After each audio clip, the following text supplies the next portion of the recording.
Say my name. Iceberg. You're goddamn right.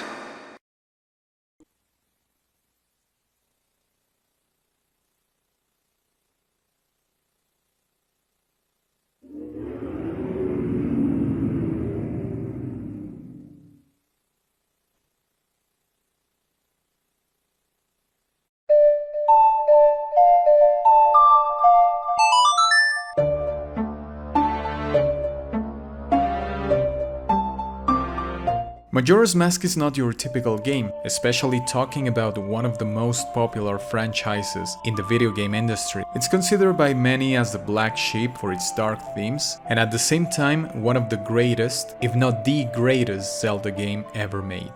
As with basically any topic, I've decided to create an iceberg including the weirdest, most bizarre facts and secrets about the Legend of Zelda Majora's Mask. The black sheep of the franchise. Zelda games are generally light-hearted. Yes, there are several creepy things like Dead Hand or Re-Deaths in Ocarina of Time, but Majora's Mask is creepy in its psychology. A final countdown for the end of the world, death itself staring at you every single instant with bare teeth, the population of Termina struggling in an attempt to continue with their normal schedule. Yes, Ganondorf might be evil, but he can display a human side, while Majora's bestiality and childish irrationality are what make this monster the scariest. Majora's Mask. According to the Happy Mask salesman, Majora's Mask is an accursed item used by an ancient tribe in its hexing rituals, and that an evil and wicked power bestows upon whoever wears it. According to legend, the troubles it caused were so great that the mask was sealed forever. The Happy Mask salesman says that he went to great lengths to get that legendary mask. Considering the danger of that mask, it's interesting to think about what exactly this man did to get it and where he found it. Given that it's not that a legendary mask with terrible powers would be sitting waiting for anyone to claim it. The Happy Mask salesman. This character plays an important role in the game, as he's the one who brought the mask to the land in the first place. He's very well known for his mood swings, looking like a happy, peaceful being while sometimes losing his temper if he doesn't get what he wants. He does very odd tricks like materializing a gigantic piano out of nowhere or vanishing into thin air at the very end of the game. Due to these almost magical tricks, he's believed to be some sort of spirit or god, but of course, nothing has ever been confirmed. Run Lola Run. Run Lola Run is a 1998 German movie that inspired the 3-day cycle in Majora's Mask, as its protagonist has to find a way to deliver a sum of money in order to save her boyfriend's life. Once an attempt fails, she gets the chance to start all over again and retry, in the same fashion as Link is able to start from the very beginning over and over until he succeeds. The Moon. This subject is without a doubt one of the most horrific things in the history of Nintendo. Actually, several things from the Zelda universe happen to be horrible, like Re-Deaths, Dead Hand or Bongo Bongo. But the moon's first appearance might have originated in another classic Nintendo game, Star Fox. In the asteroid field stage, after shooting a series of brown asteroids, a weird asteroid or moon will appear. Does the face look familiar? Its red eyes and bare teeth resemble those of Majora's Mask's moon, and it's no coincidence as they both were designed by the same person, Takaya Imamura. The connection doesn't end there, as both are linked to alternative dimensions. The asteroid moon in Star Fox collapses into a black hole through which Fox travels to another dimension, while Majora's Mask moon is present in another dimension or world, as Termina is considered to be an alternate world. The Anju and Cafe side quest. This is not only one of the most iconic side quests in Zelda, but in all of video game history. From the very beginning of the 3-day cycle until the moon is moments away from crashing onto the land of Termina, Link's mission is to gather Anju and Cafe, two lovers that were separated due to Cafe being turned into a child by the Skull Kid, forcing him to hide until he finds a solution to his situation. After a series of important steps, the side quest culminates in Link bringing the two lovers together a minute and a half before the end of the world. All Night Mask. When I was a kid, I had absolutely no idea what this mask was all about. Years later, when I replayed the game, I realized that it's a torture device to deprive individuals of sleep. This is another instance of torture, the other one being the Shadow Temple in Ocarina of Time. Apocalypse. What makes Ganondorf and Majora different is that the first one wishes to conquer the world, while the latter doesn't mind destroying it. Majora uses the moon as the main weapon to obliterate the land with no real purpose other than having fun. Aliens. We've seen monsters and demons in the Zelda universe since its conception, but as far as I know, the only instance we've seen aliens is in Majora's Mask. Deku Butler's son. At the beginning of the game, we encounter a twisted tree in the shape of a Deku. There's not a lot of context about it until we talk to the Deku Butler, who says that we remind him of his son who he hasn't seen in a while. During the credits, we see the Deku Butler on his knees and trembling in front of the Deku at the beginning of the game, implying beyond any doubt, although not directly stated, that that's his son whose life was taken by the Skull Kid in order to turn us into a Deku. The Hand. The hand refers to the many hands that have appeared in the Zelda series, coming out from a toilet and referencing a popular Japanese ghost story. Sakon's demise. In order to get the Blast Mask, you need to prevent the thief Sakon from running away after robbing the old lady in North Clock Town. A swing of your sword will be enough for him to drop the merchandise and get your reward. However, if you shoot an arrow at him, he will get completely obliterated. I didn't know this until I came across a YouTube video of this event happening. Romani's abduction.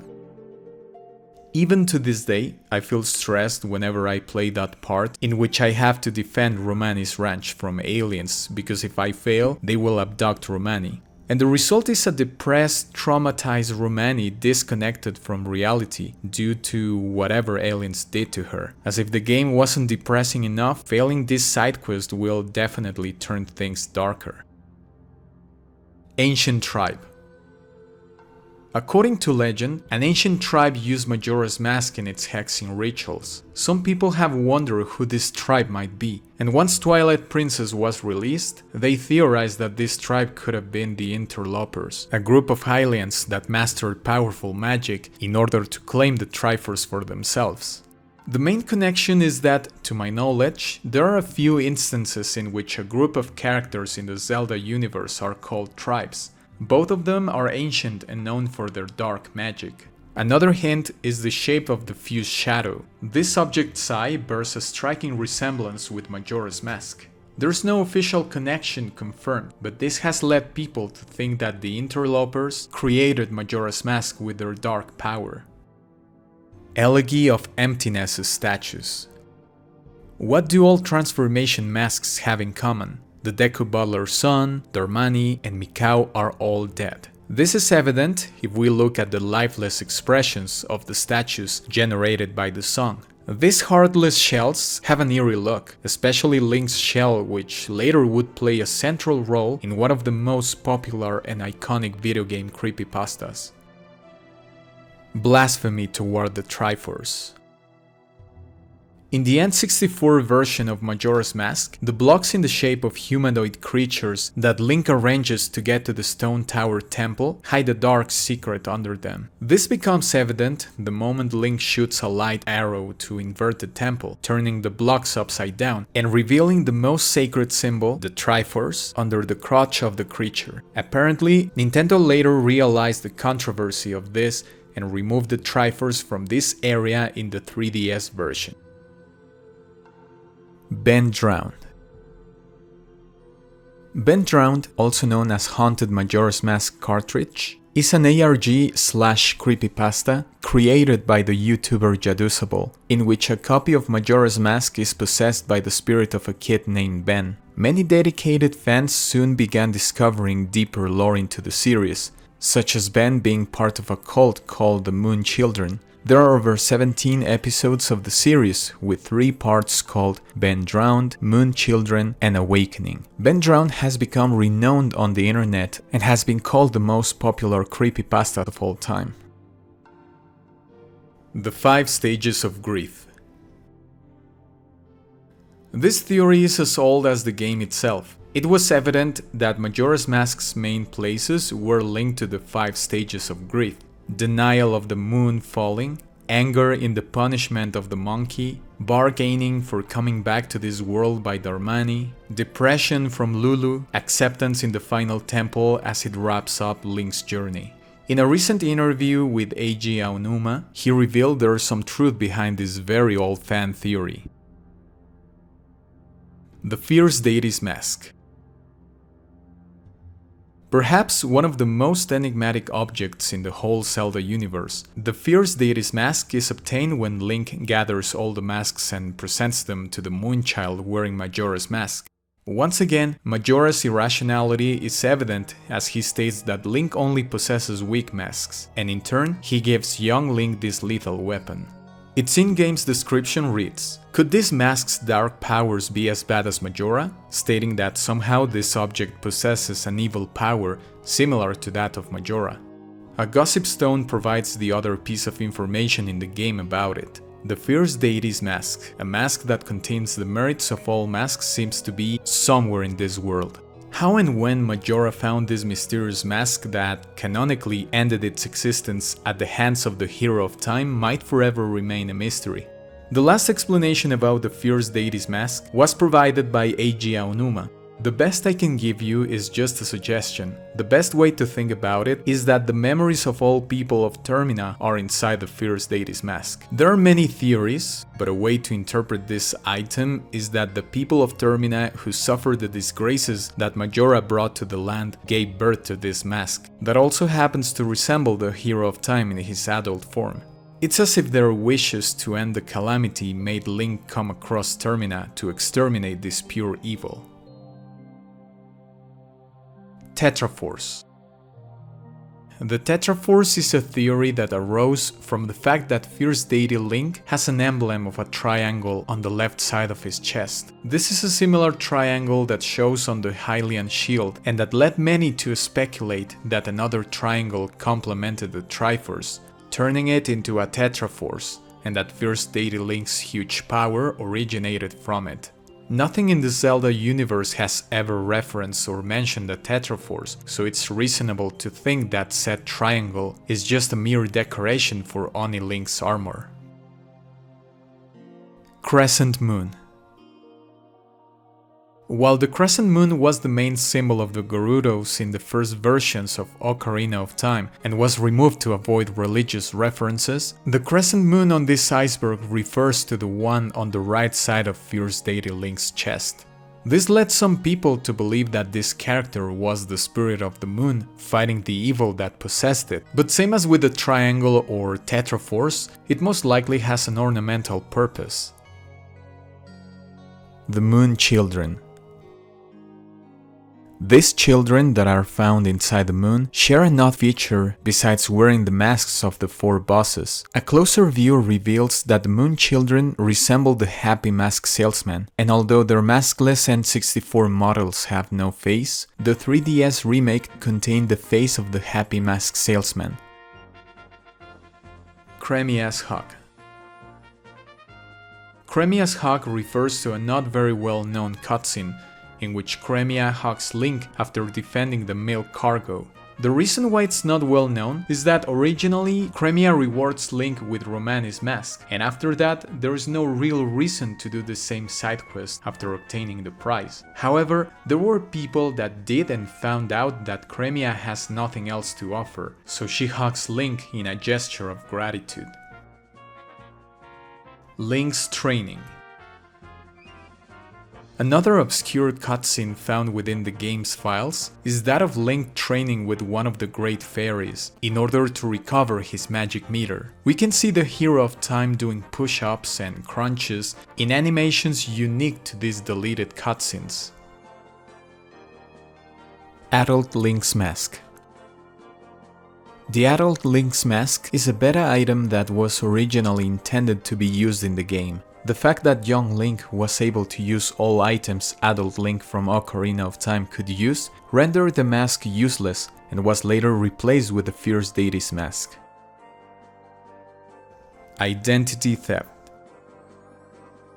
This entry refers to the fact that the characters Link impersonates are thought to be alive by their communities. However, once Link leaves Termina, those characters will disappear as they all were dead in the first place. The effects of their absence after Link's departure might be catastrophic in the minds of the inhabitants he left behind. The hero's humiliation. The hero of time who vanquished Ganon and would be remembered for many generations to come, suffers one of the greatest humiliations. Not only does he get his horse and ocarina stolen, but also gets turned into a small, fragile Deku, abandoned, imprisoned, and mocked by a small fairy. This of course had been unlikely had Link been an adult. The hero's fate. Considering that Link was an orphan who grew up in a forest with creatures different from him, and who was chosen to be the savior not only of Hyrule but Termina as well, one would expect him to have a happy ending. But this is definitely not the case, as we find out that the hero's shade, the skeletal warrior that Link from Twilight Princess encounters, is actually the very Link from Majora's Mask, living an afterlife existence of regret for not being able to pass down his skills. Zelda music samples. Nintendo music composers are geniuses and have come up with iconic melodies. However, in the case of the N64 Zelda games, not all sounds were created by Nintendo, as they chose some third-party tracks and sound effects from a commercially available library. Here are some examples.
The Fourth Day.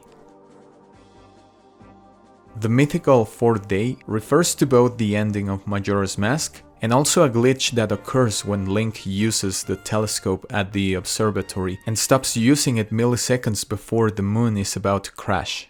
One of the most interesting effects is that the moon is far up in the sky, barely visible. This is believed to be the original position the moon would have had if the 7-day cycle had been implemented in Majora's Mask, but due to space constraints, we ended up with a 3-day cycle. Another side effect is that the world will be almost completely devoid of NPCs. The Fierce Deity.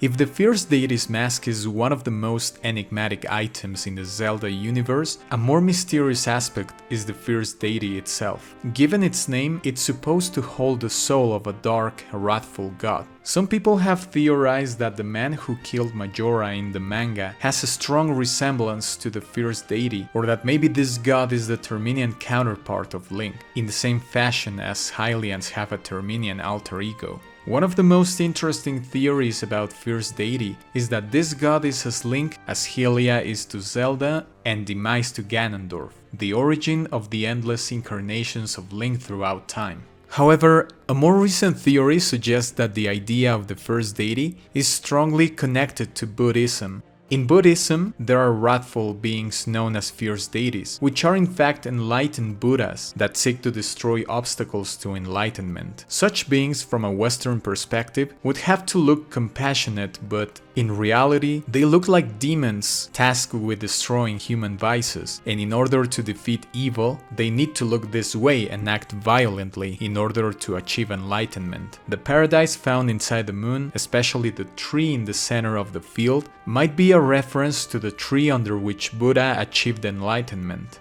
To put it in a nutshell, the fierce deity was an enlightened being who took the form of an evil god to fight evil itself. Majora's Mask manga. This manga tells a non-canonical story of Majora's Mask, very similar to that of the game, with a few exceptions. However, there are some extra pages that describe the origin and creation of Majora's Mask. According to it, thousands of years ago, a creature whose name might be Majora, and whose armor was said to grant any wish, lived in a desolate land. One day, an unknown traveler arrived at the place to rest from his journey. Being used to humans seeking after its armor, he questioned the traveler about his real intentions. After a long conversation, the traveler makes the monster see how he had been living alone, trapped in space. After this sudden realization, Majora asks the warrior to make time flow, to create time. As if he had been expecting this creature to say that, he takes out a drum and starts playing it, ordering the monster to dance for 3 days and 3 nights. After this, the timeless creature passes away from exhaustion on the morning of the 4th day. The traveler then takes a fragment of the monster's armor, from which he carves a mask that we now know as Majora's Mask, an object that contained the power of the monster. In order to protect the world, the man casts the mask away. If we mix this story with the canonical one, at some point in the past, an ancient tribe did find it and used it for its rituals, but sealed it again for fear of its dangerous nature, until the Happy Mask salesman somehow found it. The dance element is referenced in future events, as the moon takes 3 days to fall onto the land, the same time the monster danced before passing away, and also a reference to how Majora's incarnation dances in an insane way to attack Link. Okay guys, thank you so much for watching. If you enjoyed the video, please subscribe, hit the like button, and I'll see you in the next Iceberg.